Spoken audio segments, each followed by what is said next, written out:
नमस्कार मित्रांनो, मी Yogesh Mane ignite academy मध्ये तुमचं सर्वांचं स्वागत आहे. मित्रो, ITI इन्स्ट्रक्टर 1457च्या कोर्ट केसेस चालू होत्या. त्यात एक कोर्ट केस होती डिप्लोमा वर्सेस डिग्रीची. त्या डिप्लोमा वर्सेस डिग्रीच्या केसचं आज सर्व आर्ग्युमेंट म्हणजे दोन्ही साइडच्या, डिप्लोमा साइडच्या आणि डिग्री साइडच्या आर्ग्युमेंट्स कंप्लीट झालेल्या आहेत आणि कोर्टानं निकाल राखून ठेवलेला आहे. येत्या काही दिवसामध्ये हा निकाल तुमच्यापर्यंत येईल. आता कधी येईल तर होऊ शकतं की 10-1 दिवसापर्यंत सुद्धा जातात. कधी कधी या कोर्ट प्रोसिजर मध्ये वेळ जात असतो, राईट.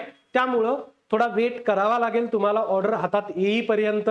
आणि जी ऑर्डर असेल ती जॉईन केलेल्या विद्यार्थ्यांसाठी सुद्धा बाइंडिंग असणार आहे, राईट. म्हणजे डिग्री असेल, डिग्रीवाल्या लाव केले तर सगळे डिग्रीवाल्यां जॉईन झालेले, जॉईन व्हायच्या राहिलेले आहेत. त्या सर्वांना डिप्लोमावाले अलाव केलेले असतील तर जे डिग्रीवाले जॉईन झालेले आहेत त्यांच्यासाठी सुद्धा ही केस लागू असणार आहे, राईट. तर काही दिवसांमध्ये येत्या ही ऑर्डर तुमच्यापर्यंत पोहोचेल. आता बरंच ही साइड पॉझिटिव्ह आहे, ती साइड पॉझिटिव्ह आहे. आता याचे काय जे आहे ते कोर्टामध्ये मांडलं गेलेलं आहे. ऑर्डरचा वेट करा, ओके. आणि जसंही ऑर्डर येईल तुमच्यासाठी मी ती काय ऑर्डर आहे हा व्हिडिओ घेऊन येईल. तर इथं थांबतो. Thank you so much guys for listening me. Thank you so much.